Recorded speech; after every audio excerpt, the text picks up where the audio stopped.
non rigere, non lugere, né que detestare, sede intelligere.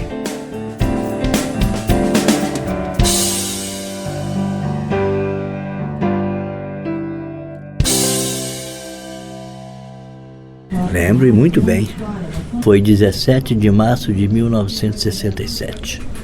Tinha uns 17 anos. Eu fui acusado de um roubo que eu não cometi. Aquilo me abalou. Sou filho de uma lavadeira e ela nunca deixou de colocar a mão em nada dos outros. Se ela soubesse que isso era cobrir o couro na gente, né? Aí eu fiquei desesperado, 17 anos, você né, fica doido. Aí eu falei, mãe, só faça isso, me mata, acabou. Só que depois que eu cometi o suicídio, que eu fui parar no hospital, que eu voltei para casa, aí descobriram que o dinheiro tinha sumido dentro de casa e acharam ele. Em 17 de março de 1967, Toninho tentou tirar a própria vida. Entre junho de 2012 e julho de 2014, mais de 280 pessoas se mataram, a maioria em Belo Horizonte, segundo o setor de crimes contra a vida do Instituto de Criminalística da Polícia Civil de Minas Gerais. A apuração destes dados foi realizada pela equipe responsável por essa série. O trabalho da perícia de crimes contra a vida do Instituto de Criminalística em casos de suicídio abrange, além de Belo Horizonte, as cidades de Nova Lima, Raposos e Rio Acima. Levantamento realizado pelo Mapa da Violência 2014. Estudo conduzido pelo sociólogo Júlio Jacobo aponta que no Brasil o número total de mortes voluntárias passou de 7.726 em 2002 para 10.321 em 2012, sendo esses apenas os casos notificados. A morte de si ocorre, mas é interditada. A questão pode estar no que chamamos de efeito de Werther. Professor da Faculdade de Letras da UFMG, Elcio Cornelsen. O Goethe ele se baseou na história de um conhecido próximo dele que teria cometido suicídio também por questão amorosa, né? A imagem feminina principal, né? A Charlotte, né? Lotte, seria baseada numa das namoradas de Goethe, né? Mas ele pega o caso do conhecido que se suicidou por questões amorosas como um modelo para fazer a personagem, para talhar a personagem Werther, né? Professor da Universidade Federal dos Vales do Jequitinhonha, em Mucuri, Nilson Berenstein Neto.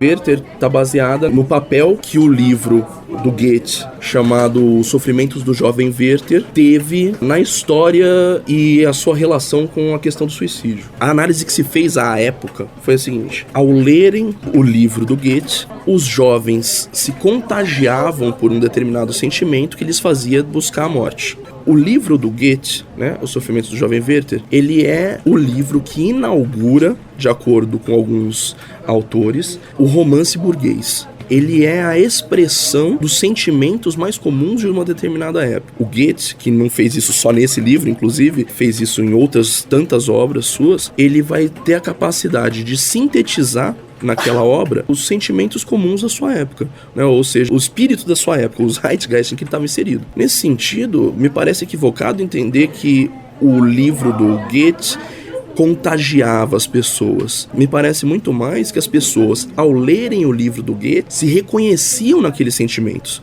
Até porque o livro do Goethe não é um livro de ficção, né? Ele é dividido em duas partes. É um livro que vai contar as desventuras amorosas de um jovem chamado Werther, que foi passar algum tempo num vilarejo e se apaixona por uma mulher chamada Charlotte. E essa mulher, ela tem um noivo, que o Werther, por sinal, acha uma pessoa muito interessante e sofre por estar apaixonado por alguém que está comprometido, e sofre porque não poderá realizar essa paixão, até porque entende que o noivo é uma pessoa que pode suprir as necessidades da Charlotte. Esse relato que está na primeira parte do livro é o relato da história do Goethe, que foi passar um determinado tempo num vilarejo, se apaixonou por uma moça chamada Charlotte, que era noiva de um sujeito que ele achava uma pessoa bastante interessante. A segunda parte do livro está baseada numa carta que o noivo da Charlotte, de verdade, mandou para o Goethe contando sobre o suicídio de um rapaz chamado, se não estiver muito equivocado, Jerusalém, que o Goethe tinha conhecido esse sujeito, que passava por uma situação muito semelhante à dele, ou seja, estava apaixonado por alguém que não poderia realizar aquilo e que se matou.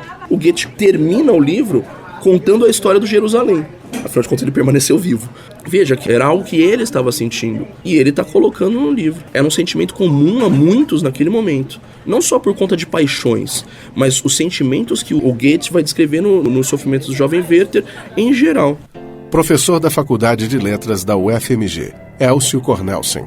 É um livro significativo para a literatura alemã, porque ele vai marcar na historiografia da literatura alemã uma época, que é o chamado movimento Tempestade e Ímpeto, né? Sturm und Drang. Até costuma-se usar o termo também em português para definir. Eram obras intempestivas, vamos dizer assim, que os protagonistas tinham exatamente esse perfil do Werther, de certa forma se rebelar contra aspectos morais da época. É até muito interessante porque o público leitor era reduzido, mas mesmo assim ela teve uma repercussão e determinou moda, né? Em geral, os estudiosos destacam duas modas. Uma delas, justamente o próprio ato do suicídio, que foi mimetizado, vamos dizer assim, na prática, por alguns jovens que leram o livro. A outra era a própria vestimenta que o Werther usa quando ele comete suicídio, quando ele escreve a carta, ele descreve a vestimenta que ele estava usando, que era um fraque azul e um colete amarelo. Isso virou moda também. Os jovens usavam o tal do fraque azul e o colete amarelo, coisas do tipo. Professor de Psicanálise do Departamento de Psicologia da UFMG, Fábio Belo. Eu acredito piamente nisso, que histórias bem contadas, que modelos morais são aprendidos, e eles são aprendidos amorosamente, via identificação. A gente não pode brincar com qualquer coisa. Eu acho que isso vale também para o suicídio em particular, né? A gente não pode falar dele de qualquer maneira. Histórias que mostrem pra gente a vida como sendo um tipo de caudal de conflitos insolúveis e deixam a gente numa situação de desamparo e desespero tal que só o suicídio possa ser uma solução. Histórias desse tipo, óbvio, elas vão ser contadas, elas vão ser narradas na literatura, né, no cinema, etc. Mas o lugar dessa história é na mídia, sabe? Na mídia informativa, na mass media, na cultura de massa, isso é o lugar disso? Para quê? Professor e presidente da FENAGE, Federação Nacional dos Jornalistas, Celso Schroeder. Isso é um certo acordo que foi se consolidando ao longo do tempo, a partir de uma percepção que ela tem muito de empírica e muito pouco de científica, né? Mas me parece que ela tem alguma consistência de que os suicídios, quando noticiados, acabavam provocando outros suicídios, né? Ou seja, as motivações que levam as pessoas a cometerem suicídio são estimuladas de alguma maneira pela publicização. Isso tem uma certa lógica que, na medida em que aí tem todo um trabalho que eu não sou da área, mas um trabalho médico, psicanalítico em cima do suicídio, tal, que de alguma maneira há um componente de espetacularização, um componente na depressão, né, que acomete algumas pessoas, de alguma maneira o reconhecimento, mesmo no momento final, seria desejável. Então tem uma certa lógica e isso acabou produzindo um certo costume ao longo dos anos de não se noticiar o suicídio. E acabou se transformando em alguns locais e algumas empresas e alguns com uma certa regra em que o suicídio, de uma maneira geral, não é noticiado. Professora da Universidade Federal de São Paulo, doutora em saúde pública e pesquisadora do suicídio na área de saúde mental, Fernanda Marchetti. Eu gostaria que fosse algo explícito, veiculado e ventilado. Porque eu acredito que quanto mais você esconde alguma coisa, isso é característica de um tabu. Quanto mais você esconde ele, mais ele fermenta. E um dia ele aparece. A característica do suicídio, quando eu digo que ele é uma transgressão ao tabu, é porque ele tenta emergir. E quanto mais a gente esconde, escamoteia, camufla, mais ele persiste. E há uma fantasia, que eu acho que é uma fantasia, que é o famoso efeito Werther, né? De que se você falar sobre suicídio, haverá uma onda de suicídio. Eu acho isso algo fantasioso, porque na medida uma pessoa tira a própria vida quando ela tem razões próprias e muito fortes para abrir mão da vida, não porque ela viu alguém do lado se matando. Repórter e vice-presidente do Sindicato dos Jornalistas Profissionais de Minas Gerais, Alessandra Mello. Eu acho que o suicídio é um assunto que precisa ser tratado, né? Discutido claramente. Inclusive, assim, o que leva ao suicídio? Muitas vezes, a maioria absoluta das vezes, depressão. E é um assunto que às vezes é tratado com certo preconceito, como uma pessoa sendo uma pessoa fraca, que não tem força. E não é uma patologia, tem que ser tratado como tal. Eu acho que valeria a pena. Eu sou contra essa regra geral, mas é uma regra que impera. Professor titular de Psiquiatria da Faculdade de Medicina da UFMG, Humberto Correia. Daí uma das orientações que se faz para a mídia, né, ao noticiar um suicídio, primeiro, óbvio, nunca falar o método, né, isso é a regra número 1. Em segundo, nunca tentar especular motivos para aquela pessoa ter suicidado. Por exemplo, ele suicidou porque ele estava bebendo muito, a mulher separou dele, ele estava com a dívida no banco, não sei o que. Isso a gente não vai falar nunca, porque aquela pessoa está deprimida, está bebendo, está com a dívida, separou da mulher, o ídolo dele suicidou. Então eu falei, também vou fazer isso. Então nunca ficar especulando sobre o motivo, né? Até porque a gente nunca sabe de fato, né? Membro da Associação Brasileira de Psiquiatria, Dr. Otávio Verreschi. Deixar de falar em suicídio e risco de vida não ajuda ao reconhecimento e ao tratamento das pessoas. Por outro lado, falar num dado de realidade não faz com que é o suicídio, que é a morte que acontece, já está acontecendo, sempre aconteceu provavelmente, ela não cria uma situação daquilo que já está acontecendo. Eu acho que existe um problema em velar a situação, em esconder um dado de realidade das pessoas, como se não houvesse esse reconhecimento. Eu vejo isso com olhos de preocupação. Assim, eu acho realmente preocupante deixar de falar ou dizer que falar em suicídio incita a morte. Acho que seria uma negligência. Nós falamos o tempo todo a respeito de morte. Eugênio Tadeu. Todos nós morremos um pouquinho a cada dia. A gente já nasce morrendo. Isso aí não sou eu que estou dizendo, muitas pessoas já falaram sobre isso. Isso é uma coisa que a gente percebe no dia a dia. A gente tem um ciclo aí. A gente nasce, as células vão morrendo, muitas coisas vão morrendo, as ideias às vezes morrem, elas renascem. Esse é o ciclo da vida mesmo, né? E o meu primeiro contato com a morte foi por via do meu pai. Meu pai deu um tiro no peito e outro na boca, no cérebro. E eu tinha 7 anos de idade. Então, meu primeiro contato foi diretamente com essa morte de uma forma mais estúpida e mais violenta que uma pessoa pode fazer em si mesmo, que é tirar a própria vida.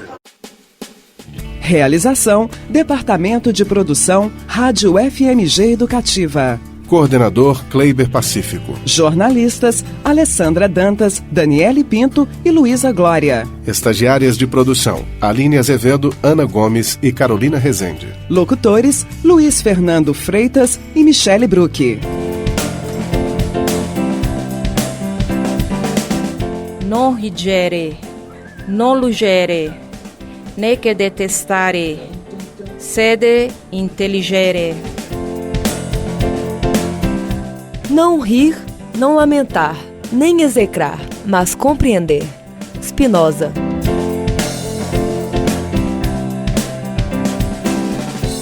Uma produção Rádio FMG Educativa.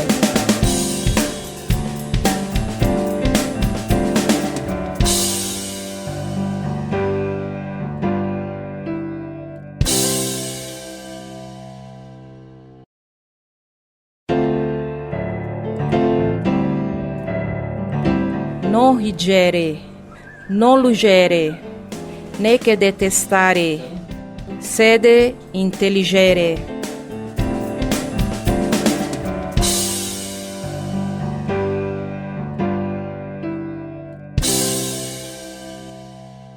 Olha, eu sempre fui uma pessoa de um bom diálogo, mas esse falso que aconteceu só dizia-se a mim, a mais ninguém.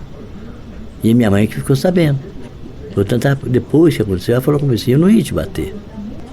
Falei, mas não é questão de bater, é questão do falso que eu levei, sem provas, que se tivesse prova, tudo bem, não teve prova.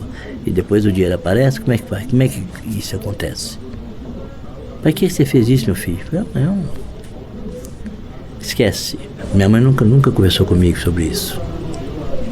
Nunca. A morte de si é um tabu. Por ser voluntária, escapa do interdito, do proibido, da morte natural, trazendo o tema à tona. Se antes a morte era um evento próximo e familiar, atualmente ela está afastada nos hospitais, mediada por profissionais da saúde. O ato de tirar a própria vida traz para perto das pessoas a morte, tema interdito nos dias de hoje.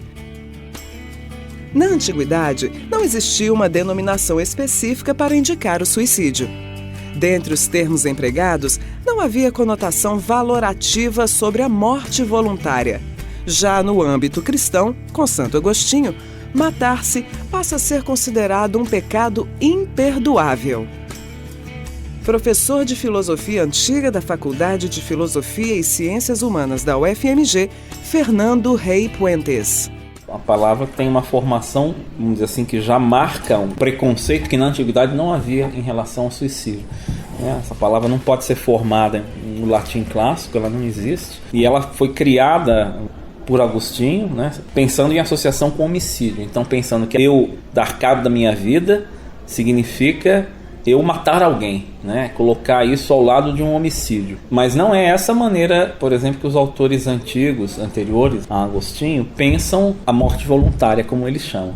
Professor da Universidade Federal dos Vales do Jequitinhonha e Mucuri, Nilson Berenstein Neto. Vem de sui, que significa desci, e sídio, que vem de otidere, que é ocaso, morte, esvanecimento. Tem alguns textos interessantes discutindo a origem da palavra, que vão indicar que, na verdade, a palavra vem de um neologismo latino, mas de forma alguma do latim clássico. Se um romano, como Cícero, por exemplo, um filósofo, escutasse a palavra suicídio, ele ia achar que tinha porco em alguma das refeições, porque sui vem de sus, que significa suíno, e não tem qualquer relação com desci, que costuma cotidianamente aparecer nas publicações a respeito desse fenômeno. Professor da UFMG, Fernando Rey Puentes. Sêneca vai dizer assim: o sábio tem o direito de tirar a sua própria vida se ele estiver numa situação que ele não possa escolher ser virtuoso.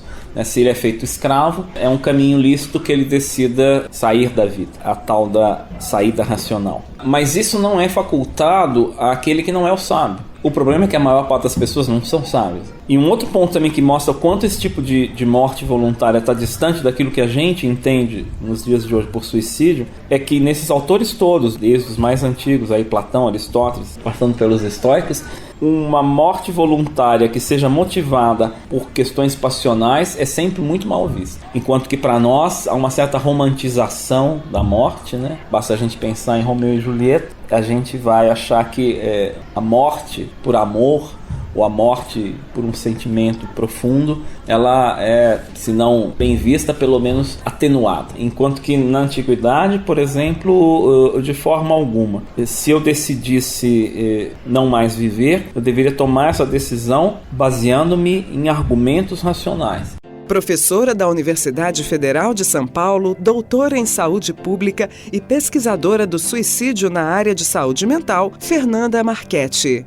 O cristianismo traz para a morte um viés religioso, infelizmente, de culpabilização, de interdito, de crítica, de proibição, transformando o suicídio num verdadeiro tabu. Não só o cristianismo, a Igreja Católica, vamos dizer assim, como as diversas religiões, a maioria delas tem algum tipo de interdito em relação ao suicida. E o suicídio, ele nem sempre foi visto dessa forma. E quando a gente fala de suicídio, necessariamente a gente tem que falar de morte. A morte nem sempre foi um tabu. A morte era socializada, partilhada com as pessoas, com a família. O Arrie mostra que o moribundo organizava a própria morte. Isso tudo a gente perdeu com o advento do hospital, da medicina. A morte foi reclusa e isso causou um grande impacto em relação à morte por suicídio. Porque se a própria morte ela foi afastada do olhar das pessoas, ela foi reclusa, ela foi hospitalizada, medicalizada, higienizada, o suicídio faz uma transgressão a esse movimento, porque ele é o único tipo de morte onde o sujeito suicida escolhe a hora de morrer, o momento, a morte é vista pelas pessoas. Então não tem como falar de suicídio sem falar de morte.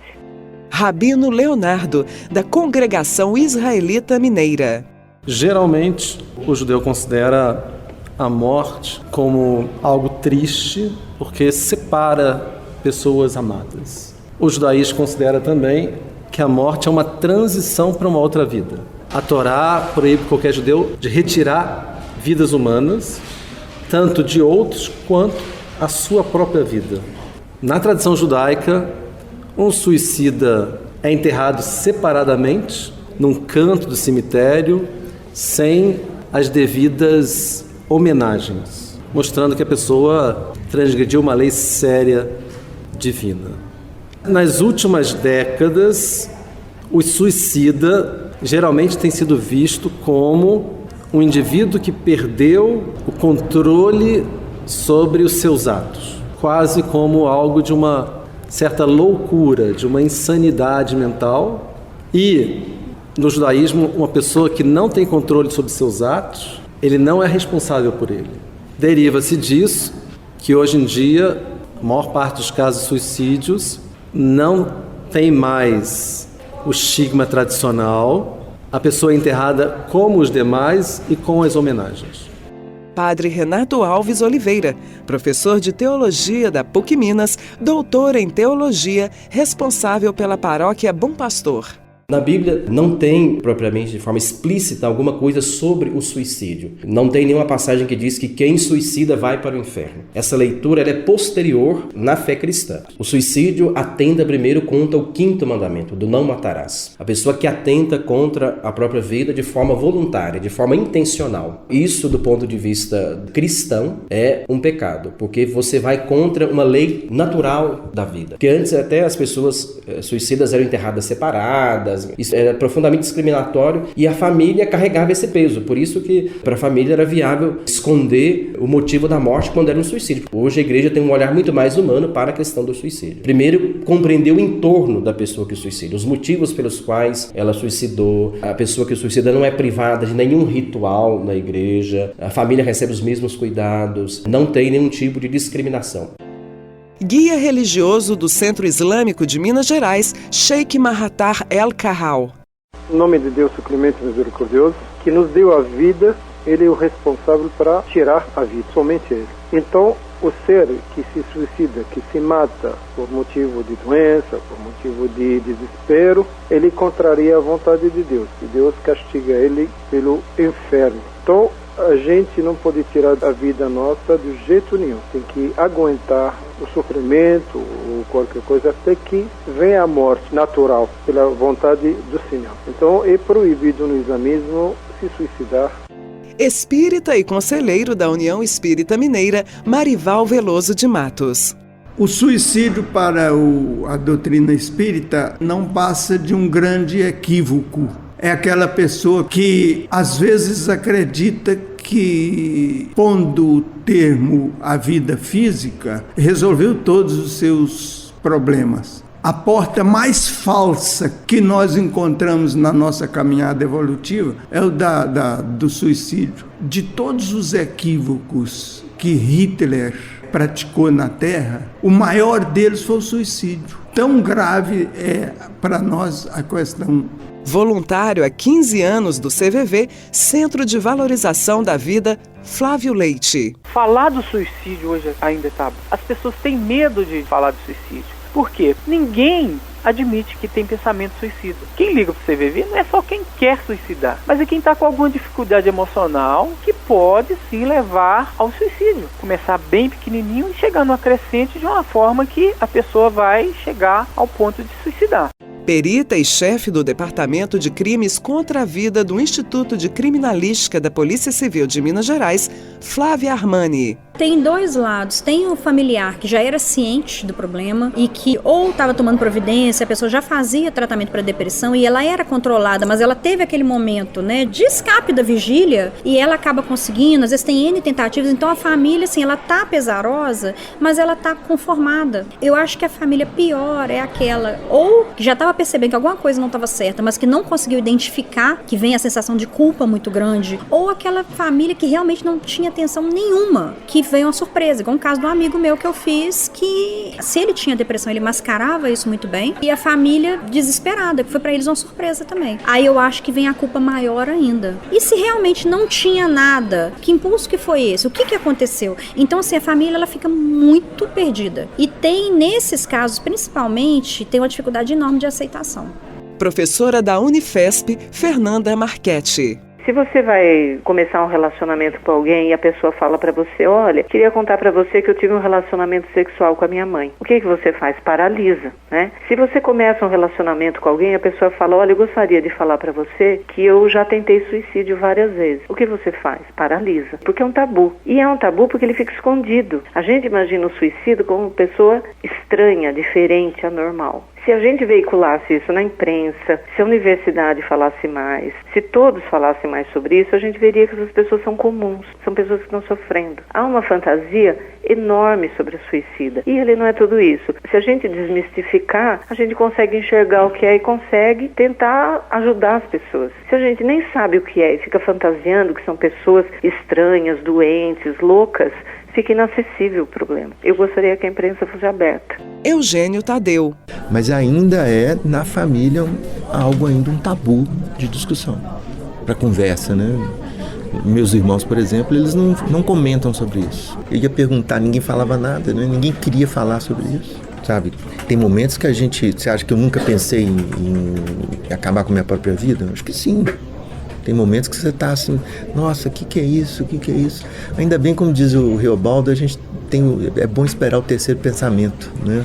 Quando você espera um pouquinho, você vê, não, sabe, assim, a coisa é isso, passa, as coisas passam, né? Então tem momentos assim que realmente você fala, nossa, tá muito ruim, sabe? Não tem objetivo, não tem nada, tudo tá uma meleca. Aí você tem uma experiência tão forte na sua vida familiar, pô, o meu modelo é esse. Realização, Departamento de Produção Rádio FMG Educativa. Coordenador, Kleiber Pacífico. Jornalistas, Alessandra Dantas, Daniele Pinto e Luísa Glória. Estagiárias de produção, Aline Azevedo, Ana Gomes e Carolina Rezende. Locutora, Michele Bruck. Identidade sonora, Felipe Assunção. Estagiária, Nina Goulart. Trabalhos técnicos, Cláudio Zazá e Breno Rodrigues. Non rigere, non lugere, né que detestare, sede intelligere. Não rir, não lamentar, nem execrar, mas compreender. Spinoza.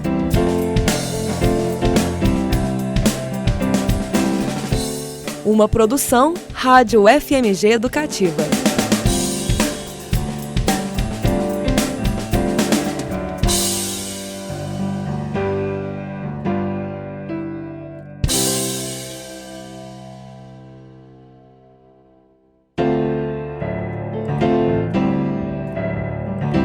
Non rigere, non lugere, né que detestare, sede intelligere.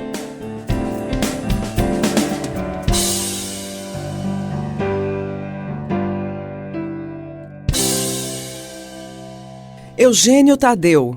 As pessoas falam que ele estava no depósito de material de construção, veio um fiscal do imposto de renda, meu pai era um comerciante bem sucedido, mas devia ter lá suas, como a maioria das pessoas nessa época, algumas coisas não muito assim, um caixa 2, devia ter, eu não sei, né? O fiscal fez alguma abordagem a ele. Segundo as pessoas, ele deve ter esquentado a cabeça, tinha uma arma no cofre e se matou, sozinho. Alguém só escutou o barulho, foi lá ver, chamou meu irmão acudiu, chamaram logo a ambulância, mas já chegou morto. Era por volta de 12:30, por aí. E ele não deixou nada escrito, não tem nenhuma pista assim, mais concreta. Olha, o que pode ter causado foi isso. A gente não sabe. A gente que está do lado de cá, a gente pode pensar assim, será que foi isso mesmo? A gente não sabe se ele tinha amante ou não, porque era muito comum nessa época os senhores mais velhos, né? E isso ficar escondido, minha mãe não podia saber, e ele como tinha a imagem de o bom homem, né? Ele não, como é que eles vão saber? As pessoas vão saber, e aí o que acontece comigo? Segundo a Organização Mundial de Saúde, a cada 40 segundos uma pessoa se mata no mundo. Estima-se que no Brasil, para cada morte de si, existam pelo menos 10 tentativas. A ideação suicida, ou seja, o pensamento de tirar a própria vida, pode se concretizar com uma decisão rápida ou de maneira planejada por muito tempo. Quando a pessoa tenta se matar e chega a ser socorrida, é dado um diagnóstico. Se esse não acusar nenhum tipo de transtorno psiquiátrico, o paciente dificilmente recebe acompanhamento. É nesse momento que se questiona: todo suicida tem transtorno mental? Há uma patologização da morte voluntária? Membro da Associação Brasileira de Psiquiatria, Dr. Otávio Verreschi. A ideação suicida, ela é descrita como um planejamento, uma ideia pré-formada de autoextermínio, ou seja, a pessoa visa acabar com a própria vida, né? Isso pode estar dentro do contexto, por exemplo, de uma depressão, em que as ideias de ruína, de finitude, de falta de expectativa predominam nesse diagnóstico. Podem estar dentro de outros contextos, de conflito, etc. Mas a base da ideação é realmente um planejamento. Professor titular de Psiquiatria da Faculdade de Medicina da UFMG, Humberto Correia. Ideação são pensamentos em relação a tirar a própria vida, que é diferente de pensamento de morte. Por exemplo, o paciente deprimido, ele está triste, desanimado, ele não vê futuro para a vida dele. Eu costumo dizer que o deprimido é como alguém que está usando óculos escuros 24 horas. Está tudo negro, tudo escuro, está pessimista em relação à vida dele, tudo parece mais difícil do que de fato é, ele não vê solução para os problemas. E é muito comum o deprimido, em função disso, passar a ter pensamento de morte, do tipo, eu preferia estar morto do que estar vivo, né? Isso é uma coisa. O pensamento de suicídio já seria um passo à frente disso. É quando a pessoa não só ela pensa que seria melhor estar morta, mas ela começa a pensar em tirar a própria vida. Professor de psicanálise do Departamento de Psicologia da UFMG, Fábio Belo. Imaginar a própria morte não tem um sentido só. A primeira delas, a maioria de nós já fantasiou dessa forma, é imaginar o nosso próprio velório, quem vai chorar por nós, quem vai sentir nossa falta. O efeito que isso causaria nos outros, na verdade, é um tipo de metáfora que a gente quer procurar para saber o quanto nós somos amados. Mas é claro que esse tipo de fantasia, esse tipo de ideação, quando não está questionando sobre o amor de maneira geral, está comprometido com afetos depressivos bastante intensos. Aí começa a aparecer, eu acho, a ideia de que a morte é uma solução para um conflito que internamente eu sinto como insolúvel. E um terceiro grupo, o sujeito não está procurando se matar. Na maioria dos casos é matar algo intolerável dentro dele.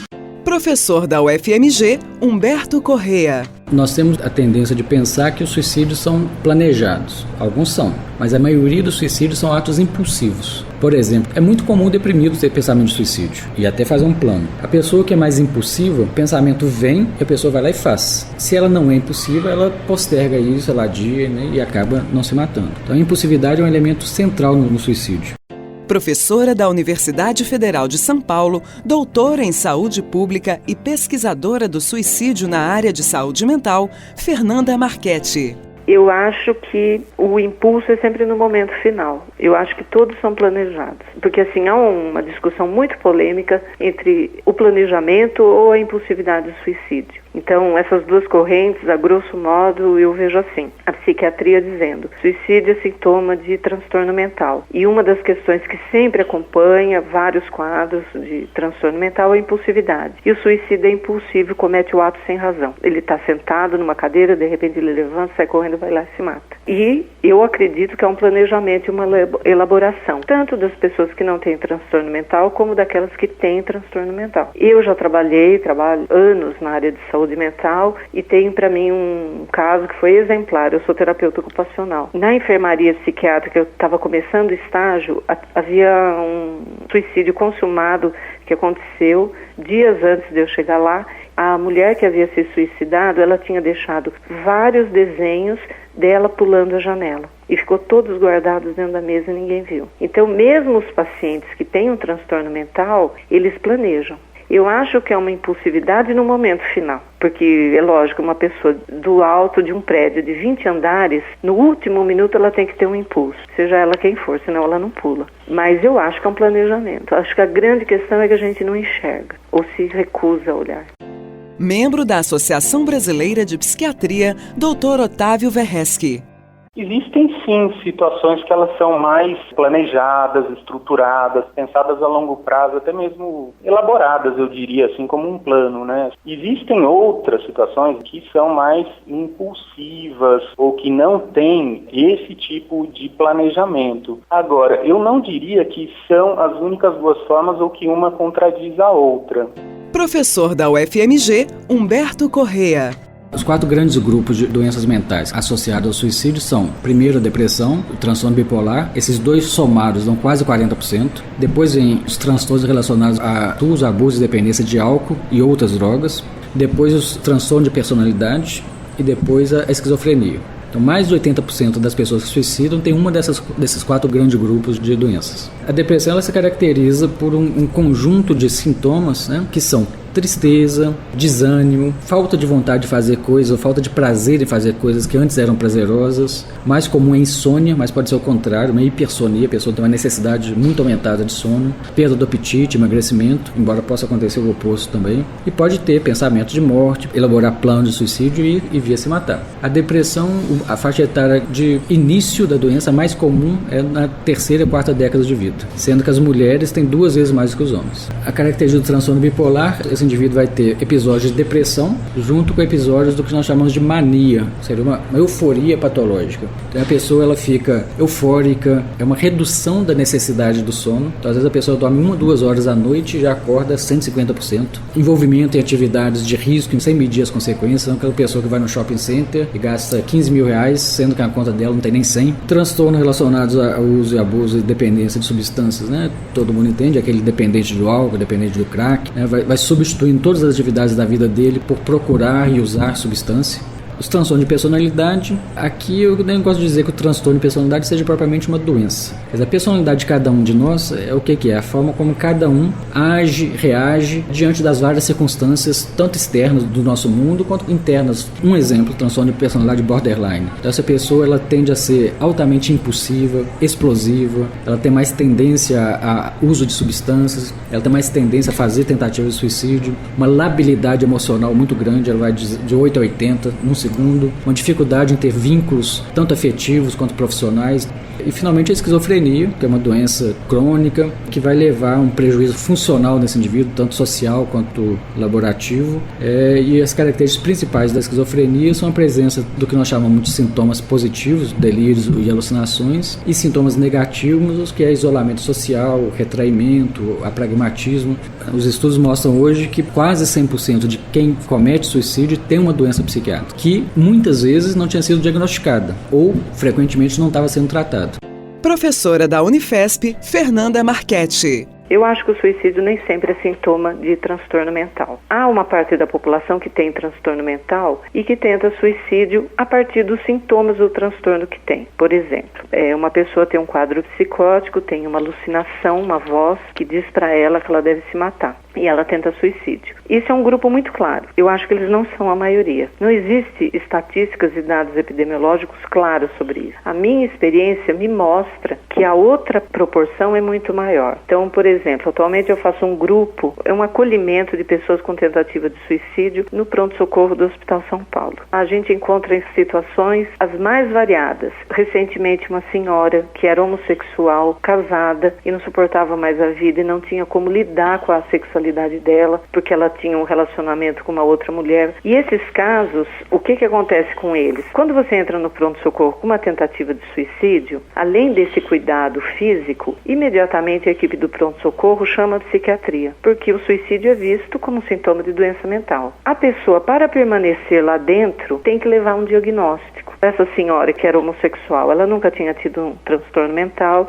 ela não relatava sintoma nenhum, ela estava apenas desesperada com a vida dela. Ela ficou lá dentro do pronto-socorro, a psiquiatria decidiu interná-la para evitar o risco de outra tentativa. Na medida que não tinha vaga lá, ela foi internada num hospital psiquiátrico. Então, num prazo de 3 dias, essa senhora deixou de ser uma pessoa com dilema existencial da sexualidade dela e se transformou numa pessoa com transtorno mental. Daqui para frente, no histórico dela, constará que ela teve uma internação psiquiátrica. É uma patologização, uma psiquiatrização do suicídio.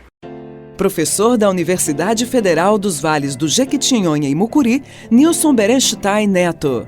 só medicar o sujeito não altera em absoluto a vida que ele levava, ou seja, as relações que eram estabelecidas e como elas apareciam para ele, fazendo com que ele desejasse e buscasse a morte. Ou seja, impõe ao sujeito continuar vivendo a mesma vida miserável que lhe fazia desejar a morte, só que lhe tira qualquer possibilidade de buscá-la. O remédio altera a química orgânica e não a sociedade. Faz com que a sociedade permaneça igual e o indivíduo não a perceba da mesma maneira. Isso me parece, primeiro, uma forma, é como se fosse ideologia em cápsulas, uma forma de obrigar os sujeitos a viver uma vida que lhes vai desejar morrer. Mas para ele não buscar essa morte, a gente coloca um elemento intermediário que faz com que ele suporte mais e melhor essa condição. Toninho. Fui no pronto-socorro, né? Na hora que cheguei na maca, já correram comigo, já passaram de cirurgia. Fiquei 3 dias que eu fiquei internado. Cada hora chegava um médico perto de mim, depois que tirou a bala. E depois que eu saí, só voltei para fazer curativo. Fora disso, não tenho mais nada. Não é igual hoje. Psiquiatra, psicólogo, não é igual hoje. Naquela época lá era muito, como é que fala, se é restrito. Hoje tem psicólogo, tem psiquiatra para tudo quanto é lado. Porque se chega um psicólogo para conversar comigo naquela época, talvez eu estaria em situação até melhor. Porque eu penso assim, um psicólogo é a mesma coisa que você ir conversar com o padre. Entendeu? Ele vai te dizer muitas coisas que para você sair daquele martírio que fica na tua cabeça. Realização: Departamento de Produção Rádio FMG Educativa.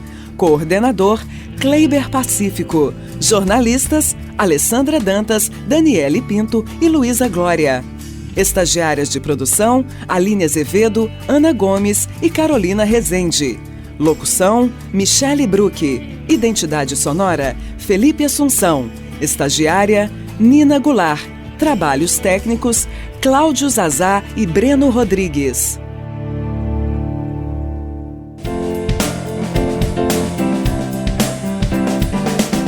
Non rigere, non lugere, né che detestare, sede intelligere. Não rir, não lamentar, nem execrar, mas compreender. Spinoza.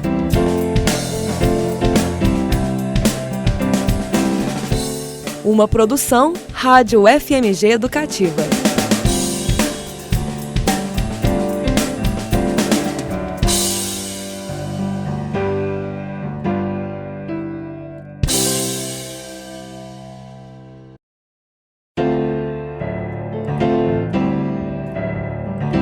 Non rigere, non lugere, né che detestare, sede intelligere.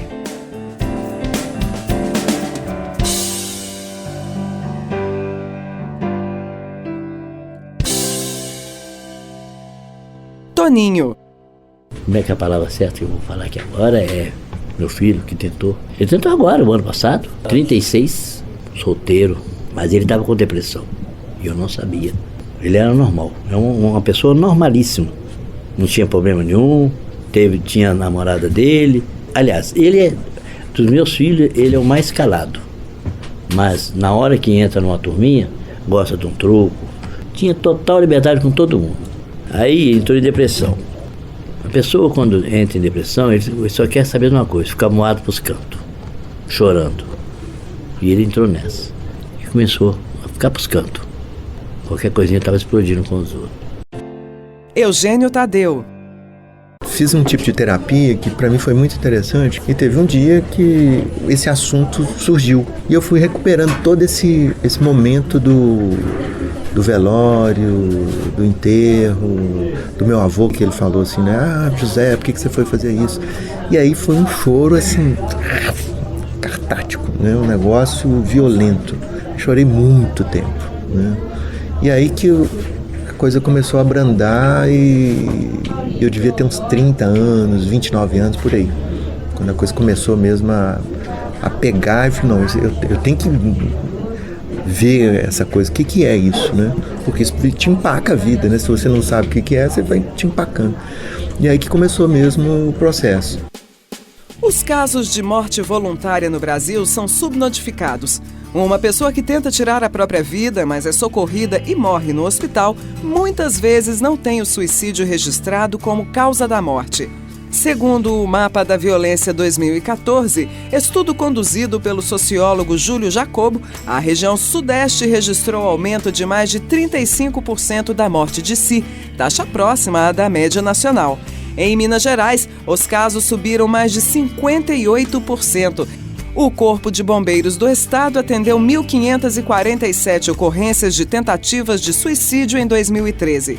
Foram 729 apenas no primeiro semestre de 2014. As mulheres são as que mais tentam a morte voluntária. Os homens se matam em maior número. Em 2006, o Ministério da Saúde publicou a Portaria 1876, de 14 de agosto, que instituía as diretrizes nacionais para a prevenção do suicídio, mas a medida não foi totalmente colocada em prática.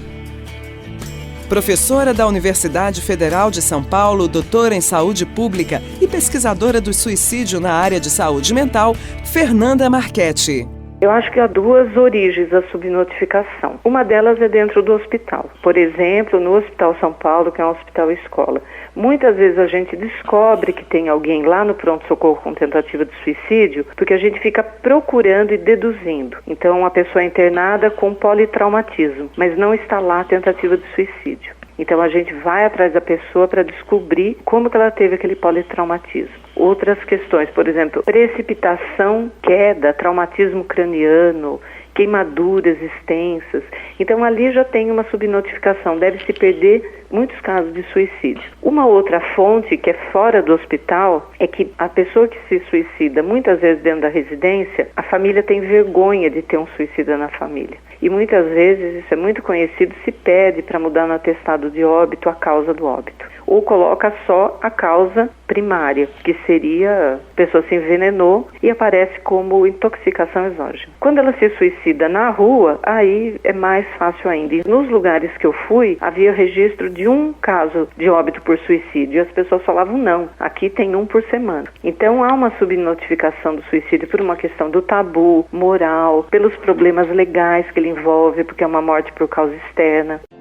Professor titular de Psiquiatria da Faculdade de Medicina da UFMG, Humberto Correia.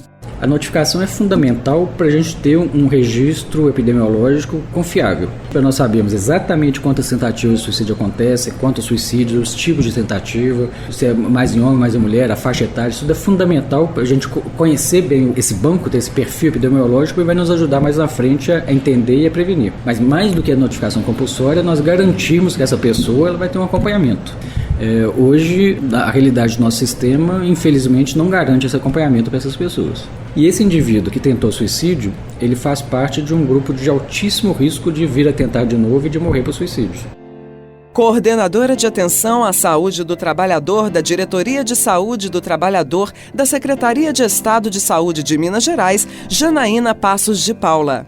Atualmente, foi lançado agora em 2014 uma portaria, se não me engano é 1271, que ela prevê a notificação de tentativas de suicídio. Como toda notificação, a gente ainda vê a questão de subnotificação e a dificuldade também do profissional de saúde de avaliar que aquele caso que chegou na unidade de saúde é uma tentativa de suicídio, porque não é anunciado. A família não anuncia isso com facilidade, né? E geralmente o paciente chega em condições que não é possível relatar. Então, fazer com que esse profissional de saúde também tenha essa sensibilidade para detectar o que está acontecendo. E fazer a notificação, que é um preenchimento de uma ficha complexa, tem vários campos a serem preenchidos.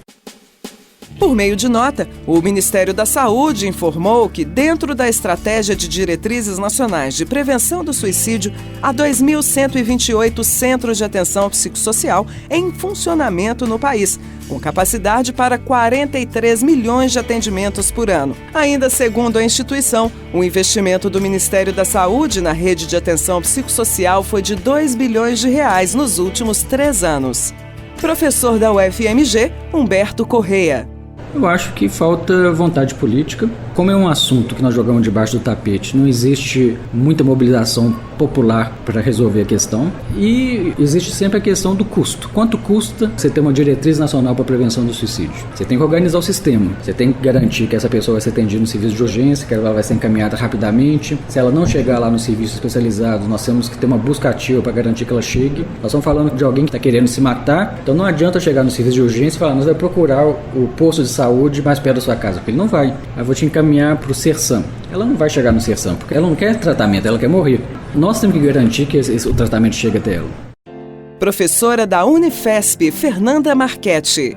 A gente chamou de percurso suicida. Ele vai deixando sinais no cotidiano dele, em pequenas coisas, que ele está construindo o desejo suicida. Talvez porque a gente viva numa sociedade muito acelerada, a gente não perceba, e também porque é um tabu. Porque se é um tabu, você não pode olhar para aquilo. É difícil admitir, por exemplo, uma mãe que o filho está planejando se matar, porque significa rever uma série de relações. Mas eles deixam sinais, que são alterações assim, falta de cuidado com o próprio corpo, abandono das atividades cotidianas, desmotivação. Eu sempre faço essa comparação. Se a gente passa por uma situação X na vida, a gente transforma o cotidiano da gente. Vamos supor, vou casar daqui a um mês. Isso transforma meu cotidiano, correto? Se eu estiver planejando a minha morte, é claro que isso vai transformar meu cotidiano. Por que eu vou ficar desesperado em estudar se eu estou planejando me matar daqui a um mês? Fica uma mensagem velada. Ninguém consegue enxergar a mensagem. Mas que há mensagens, elas estão todas lá.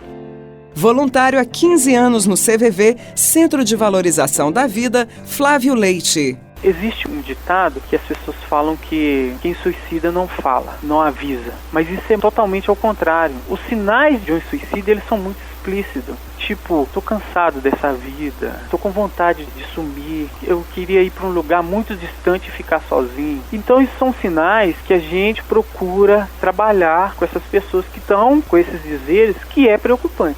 Professora da Unifesp, Fernanda Marchetti. Eu vejo o suicídio como um ato relacional, não como um ato isolado. O suicida, quando ele vai se matar numa via pública, os espectadores dessa cena são fundamentais porque a cena está dirigida para eles. O espectador, ele interage com o suicida e o suicida responde a isso. Quando ele se envolve com a plateia, que muitas vezes fica gritando para ele pular, o suicídio é consumado, mas quando o bombeiro consegue resgatar ele através de uma interação, do diálogo, do contato visual, o suicida consegue ser salvo. Então mostra que o ato não é um ato individual, é um ato que tem uma interação. Capitão Tiago Miranda, da Assessoria de Comunicação do Corpo de Bombeiros de Minas Gerais. A pessoa que está perto, o que ela precisa fazer é não atrapalhar. Com certeza ela não tem nenhum tipo de ganho em ficar assistindo, porém é uma coisa curiosa e que as pessoas elas têm esse interesse natural, né? Querem saber o desfecho daquilo. É entender esse processo na cabeça das pessoas, mas ao mesmo tempo dizer, olha, se afaste, né? Evite atrapalhar, né? Muitas vezes o comportamento dessa plateia pode influenciar ali, pode dificultar o trabalho dos bombeiros. Professor de psicanálise do Departamento de Psicologia da UFMG, Fábio Belo. Queria também tirar o peso do suicida e apontar para a responsabilidade do outro nesse comportamento que parece ser tão individual, é o máximo da decisão pessoal e singular, mas não é tão assim não, né? Eu acho que a gente tem que perguntar pela presença do outro nesse ato aí. Responsabiliza melhor todo mundo que está envolvido com o paciente que se matou. Psicóloga Graziele Vieira.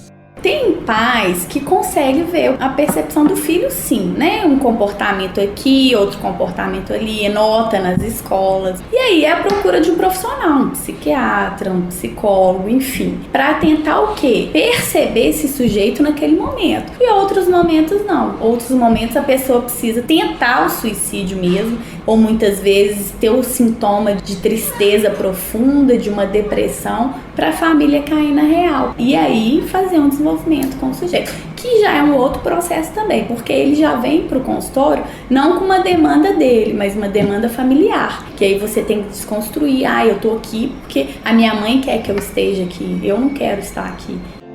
Professor da Universidade Federal dos Vales do Jequitinhonha e Mucuri, Nilson Berenstein Neto. Algumas das indicações que a Organização Mundial da Saúde faz, e aí eu queria fazer uma referência a essa questão da Organização Mundial da Saúde, que é o seguinte: a Organização Mundial da Saúde, ela é uma instituição da ordem, ou seja, ela tem um papel na sociedade que a gente vive, que é justamente aquele de fazer a manutenção do status adquirido pelo modo de produção em que vivemos. Logo, ela vai estar a favor de manter isso e acaba, por outro lado, muitas vezes colocando mais uma vez a responsabilidade no indivíduo, principalmente através de um profundo biologicismo e de um profundo psicologismo que se encontra nos manuais que são produzidos por essa organização.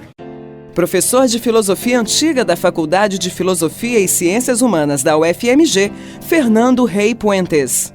Uma pessoa que fique doente, independentemente da religião dela, ela vai parar no hospital na nossa sociedade. E uma vez que ela está no hospital, ali ela não tem escolha. É isso que eu vejo um pouco diferente. Enquanto que se eu sou católico, mas eu começo a me interessar pelo budismo, eu posso decidir que eu quero me tornar budista. Ninguém vai me obrigar a não fazer. Agora, se eu fico doente e entro num hospital, eu tenho de aceitar que a vida é o valor supremo e que, portanto, todo tipo de sofrimento que eu passar ali não importa, porque é para manutenção da minha vida. É para isso que os médicos estão lá e é isso que a sociedade tem de preservar. Não há espaço para eu questionar isso. Dependendo do princípio que você parte, o que é o valor máximo? Se esse valor máximo é dito, por exemplo, ser a vida, então vamos dizer assim, é visto como corajoso todo aquele que mantém a vida. Se a vida não é vista como valor máximo, mas a liberdade é vista como valor máximo, ou a dignidade, ou a qualidade de vida, vamos dizer assim, aquele que acha que está vivendo uma vida que não é digna de ser vivida e decide não mais viver, esse é corajoso. Então, eu volto à questão. O que é coragem, o que é covardia? Vai depender, evidentemente, da premissa de que você parte. Porque no caso da religião, evidentemente, você parte de uma premissa porque você tem uma adesão de fé a ela. Agora, do ponto de vista de uma argumentação racional, é o que eu estou tentando dizer. Será covarde ou será corajoso em função de como você avalia a vida.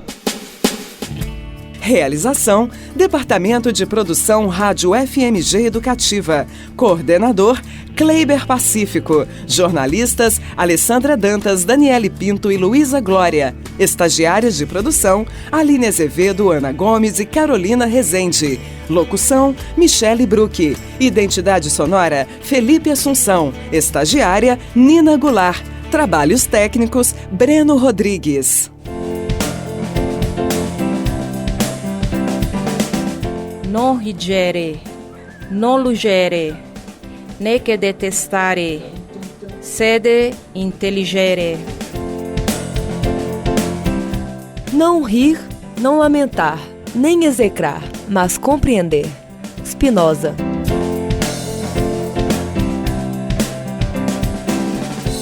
Uma produção Rádio FMG Educativa.